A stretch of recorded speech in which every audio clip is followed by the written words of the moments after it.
In this video, I'm gonna be showing you how to send one-time view pictures on Snapchat. Go to your Snapchat and from the main page, capture a photo or snap. Now, in this right-hand menu, here you will find this little clock icon. Tap on that. And here, you have to select a smaller duration for the snap or photo. So let's select here 5 seconds and then tapping on back. We can see the 5 seconds added.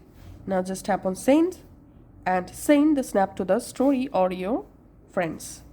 And now whenever the recipient view the image or snap, the image will automatically disappear after selected time.